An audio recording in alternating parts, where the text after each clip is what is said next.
Daisy, the diesel rail car's work in the countryside was full of surprises, but she was frightened of bulls and cows, and she remained very lazy and stubborn.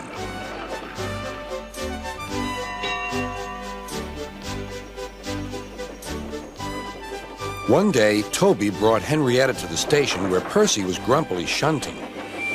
"Hello, Percy. I see Daisy's left the milk behind again." "I'll have to make a special journey with it, I suppose." "Anyone would think I'd nothing to do," grumbled Percy. "Tell you what," replied Toby, "I'll take the milk, you fetch my freight cars." The drivers and station master agreed.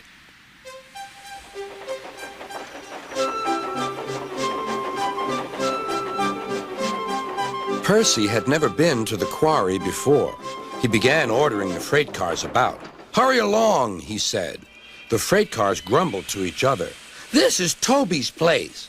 Percy's got no right to poke his funnel up here and push us around." They whispered and passed the word. "Pay Percy back. Pay Percy back." "Come along," puffed Percy. "No nonsense." "We'll give him nonsense," giggled the freight cars.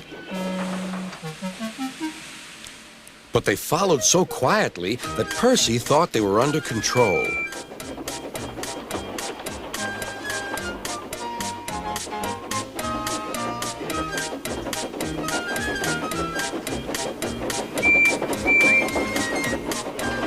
Suddenly, they saw a notice ahead. "All trains stop to pin down brakes." "Beep, beep!" "Brakes, conductor, please!" But before he could check them, the freight cars surged ahead. On, they cried. "Help, help!" whistled Percy. The man on duty at the crossing rushed to warn traffic with his red flag, but was too late to switch Percy to the runaway siding. Frantically trying to grip the rails, Percy slid into the yard. "Beep, beep! Look out!"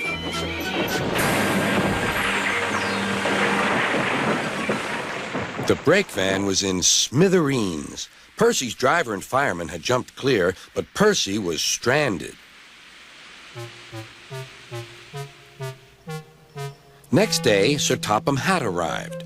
Toby and Daisy had helped to clear the wreckage, but Percy remained on his perch of freight cars. "We must now try," said Sir Topham Hatt, "to run the branch line with Toby and a diesel. You have put us in an awkward predicament, Percy." "I am sorry, sir." "You must stay there till we are ready," continued Sir Topham Hatt. "And you really must be more careful with freight cars." Percy sighed. The freight cars groaned beneath his wheels. He quite understood about awkward predicaments. Sir Topham Hatt spoke severely to Daisy, too. "My engines work hard. I send lazy engines away." Daisy was ashamed.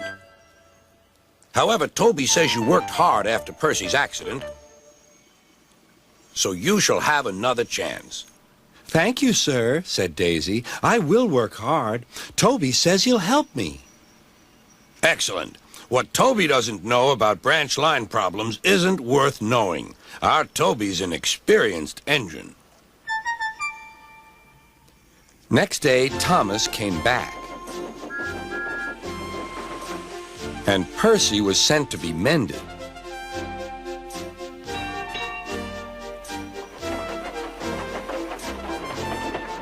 Annie and Clarabelle were delighted to see Thomas again, and he took them for a run at once.